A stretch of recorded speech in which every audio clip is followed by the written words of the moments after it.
Olá, irmãos, tudo bem? Vamos continuar a leitura do livro Discipulado, começa com contemplação, do Samuel Whitefield. Hoje vamos ler o capítulo 16.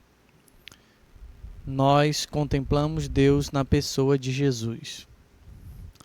O discipulado começa com contemplação, e Deus nos é revelado em plenitude na pessoa de Jesus. 2 Coríntios 4,4 diz: nos quais o Deus deste mundo cegou o entendimento dos descrentes, para que não lhes resplandeça a luz do Evangelho, da glória de Deus, a qual é a imagem de Deus. Colossenses 1,15: Ele é a imagem do Deus invisível, o primogênito de toda a criação. Hebreus 1, do 1 ao 3. Antigamente Deus falou muitas vezes de muitas maneiras aos pais pelos profetas, mas nestes últimos dias nos falou pelo Filho, a quem constituiu o herdeiro de todas as coisas, pelo qual também fez o universo. O Filho, que é o resplendor da glória de Deus, é a expressão exata do seu ser, sustentando todas as coisas pela sua palavra poderosa. Depois de ter feito a purificação dos pecados, assentou-se à direita da majestade, nas alturas. Se quisermos contemplar Deus, precisamos nos tornar estudantes da beleza de Jesus. Paulo não apenas ensinou aos coríntios a contemplação do Senhor, mas também lembrou-lhe de uma decisão que tomou e que definiu sua vida. 1 Coríntios 2,2: porque decidi nada saber entre vós, senão a Jesus Cristo e este crucificado. Se quisermos seguir o exemplo de Paulo, e devemos, precisamos tomar uma decisão semelhante. O posicionamento de Paulo em relação à vida não era passivo. Ele decidiu não conhecer qualquer coisa, exceto Jesus e este crucificado. E Deus se revelou plenamente em Cristo no ato da crucificação. É crítico quando consideramos a morte de Deus. É crítico quando consideramos a morte de cruz. Nós a vemos acima de tudo como uma revelação de Deus e não apenas como um ato de expiação. Jesus foi morto como um homem nu, porque esse foi o primeiro mandamento, primeiro momento em todos os tempos, no qual Deus esteve totalmente exposto para que pudéssemos ver como realmente é no âmago de seu ser. Quando você olha para a cruz, vê Deus como Ele é o tempo todo. Vê o que estava escondido nas eras passadas. Antes, aspectos da natureza de Deus haviam sido ocultados por sua glória. Na cruz, Ele foi totalmente exposto pela primeira vez na eternidade. Paulo intencionalmente colocou sua atenção nesse assunto e esse foco produziu a vida que ele levou. Paulo descobriu quem era Deus e como ele deveria viver, fixando sua vida na pessoa de Jesus. Se você se sente distante do Pai, a primeira pergunta a fazer é esta: você fez da pessoa de Jesus o seu foco principal em sua busca por Deus? Paulo certamente não era perfeito, mas sua vida nos foi dada como um padrão para a nossa própria vida em Deus. E o foco do apóstolo levanta uma série de questões. Nossos programas de discipulado se concentram na pessoa de Jesus? Será que projetamos intencionalmente todo o nosso ministério e todo o nosso discipulado para produzir um povo que está determinado a nada conhecer exceto Jesus e este crucificado? Se não levarmos as pessoas a uma descoberta vitalícia de quem é Jesus, como podemos esperar que elas sejam discipuladas à sua imagem? Estamos tomando decisões intencionais como Paulo sobre nosso foco? Em muitos casos, esperamos que as pessoas se tornem como Jesus quando ele não é o foco central delas. Mas isso nunca funcionará. Essa abordagem pode produzir indivíduos que guardam algumas regras e se comportam bem, mas não podemos ser discipuladas à imagem de Deus. não podem ser discipulados à imagem de Deus, a menos que o contemplem na pessoa de Jesus. Devemos treinar as pessoas para que se tornem estudantes da beleza de Jesus por todos os meios disponíveis. Todo o nosso ministério, ensinar, pregar, cantar, aconselhar, pastorear, atender às necessidades dos pobres, deve levar as pessoas a contemplarem Jesus. Subtítulo: A beleza de Jesus não é bela. Isaías fez uma declaração impressionante sobre a beleza de Jesus. Isaías 53:2. Porque foi subindo como um renovo diante dele, como raiz de uma terra seca. Não tinha boa aparência nem formosura. Olhamos para ele, mas não havia nenhuma beleza que nos agradasse.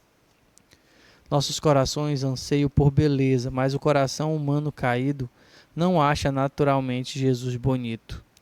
A beleza de Jesus flui de sua divindade. Ele não é belo porque é um ser humano impressionante, mas porque é Deus em forma humana. Embora ele seja Deus e a pessoa mais majestosa, nossos corações pecaminosos são muitas vezes cativados por outras falsas imagens do belo. Por isso é preciso um processo de transformação para descobrir a verdadeira beleza de Jesus. Deus quer nos tornar semelhantes a Jesus, mas essa é uma imagem que a maioria dos humanos não acha bonita. A obra do Espírito Santo é requerida no coração humano para que se descubra a beleza de Deus por meio da pessoa de Jesus. Cristo é a pessoa mais bela que existe, mas sua beleza não é bela pelos padrões desta era. Se olharmos para Jesus de acordo com as definições humanas a respeito do que é bonito, não o acharemos belo. Contemplarmos Jesus transforma nossa definição de beleza. Quando o contemplamos, isso renova nossa mente e transforma nosso coração. Precisamos perguntar seriamente quanto da cultura em nossas igrejas reflete a beleza de Jesus e quanto da cultura em nossas igrejas continua a refletir as definições humanas de beleza e de sucesso. Frequentemente apresentamos Cristo como uma forma de nos tornarmos humanos mais belos ou bem-sucedidos, e isso é um indicador de que não contemplamos sua beleza juntos. Porque ela é totalmente diferente do que os homens celebram naturalmente. Quando não contemplamos a beleza de Jesus, nós o imaginamos à nossa própria imagem, de acordo com nossos próprios padrões de beleza.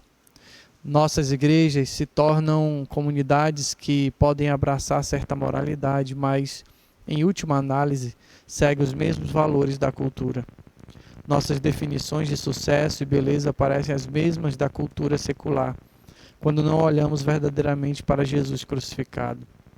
Não apenas o refazemos à nossa própria imagem, mas também o usamos para tentar nos tornar mais bem-sucedidos, mais prósperos e mais belos, de acordo com as definições erradas. Quando definimos Jesus de acordo com uma perspectiva errada de beleza, desenvolvemos expectativas equivocadas e sobre como deveria ser uma vida em que o seguíssemos. Desenvolvemos expectativas que Jesus nunca nos deu, como de prosperidade e sucesso. Lentamente, este Jesus começa a aparecer um guru de autoajuda que existe principalmente para a nossa própria autorrealização, porque não contemplamos verdadeiramente como ele é. A evidência disso está em nossas imagens de Jesus. Por exemplo, no mundo ocidental, as imagens dele não se parecem em nada com um judeu do Oriente Médio no primeiro século, com nenhuma beleza para que o desejássemos.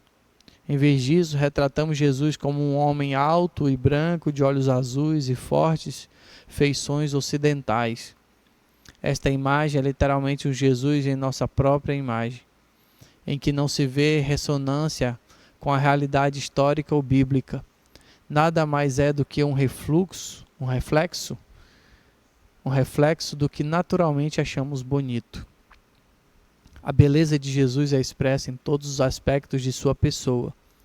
Normalmente nos concentramos na misericórdia e no dom gratuito da salvação, mas isso é apenas uma parte da beleza de Jesus.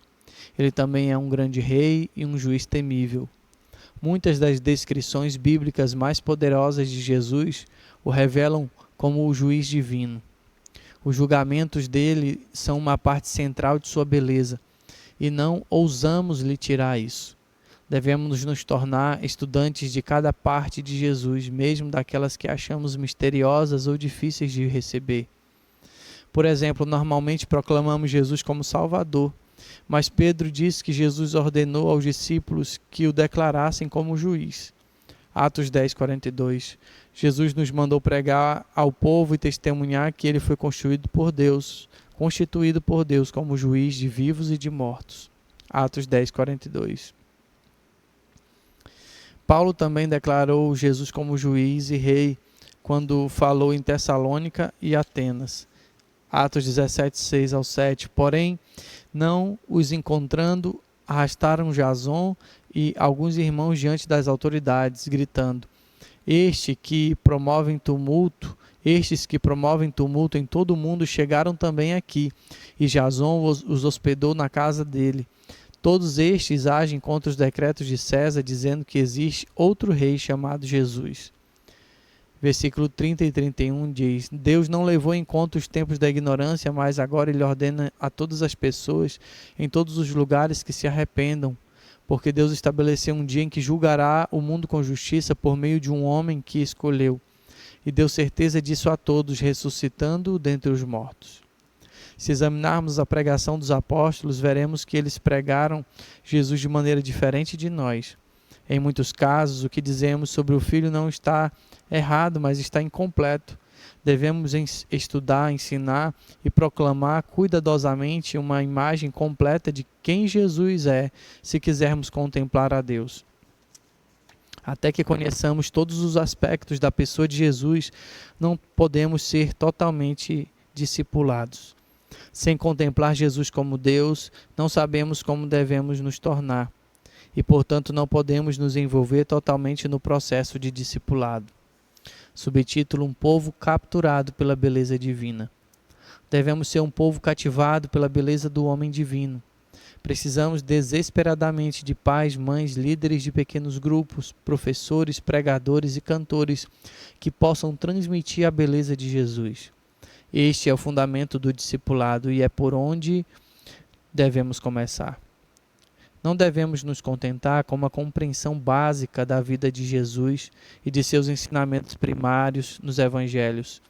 Devemos contemplar intencionalmente cada aspecto de sua beleza. E aqui estão alguns que merecem um estudo focado. Contemple a divindade de Jesus. Deus é plenamente revelado em Cristo.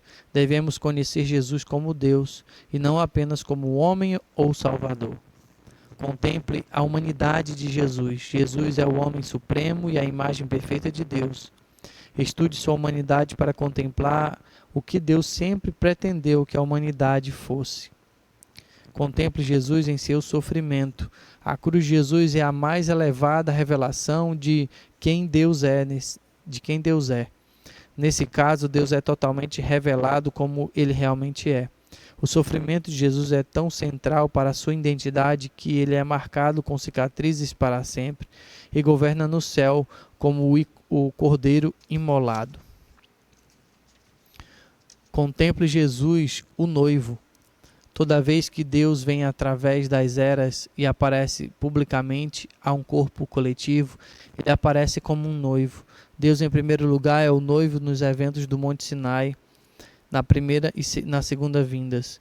Isso indica que Jesus se relaciona principalmente com seu povo como um noivo. Isso nos dá uma visão de quem ele realmente é. Contemple Jesus, o Salvador. O nome Jesus significa salvação. Ele voluntariamente deu sua própria vida para liberar a salvação, assegurar um povo e redimir a criação. Devemos conhecê-lo como Salvador. Contemple Jesus, o Rei. Jesus morreu sob um sinal que o proclamou Rei dos Judeus em 3 línguas. Jesus é um grande rei, é um rei grande e majestoso. Nele Deus se tornará o Rei da terra. Contemple Jesus, o juiz. Jesus repetidamente se identificou como juiz divino e ensinou os discípulos a proclamá-lo como juiz. Para conhecer verdadeiramente Jesus, devemos conhecê-lo como juiz. Contemple Jesus em sua segunda vinda. João resumiu o retorno de Jesus como a revelação de Cristo, porque há aspectos dele que só veremos em sua segunda vinda. A palavra Apocalipse significa revelação em grego, não desastre, porque Deus vai revelar seu Filho e seu plano. Contemple Jesus na história de Israel. Jesus é o israelita perfeito que viveu perfeitamente a história de Israel. Para entender por completo a história de Jesus, você precisa conhecer a história de Israel.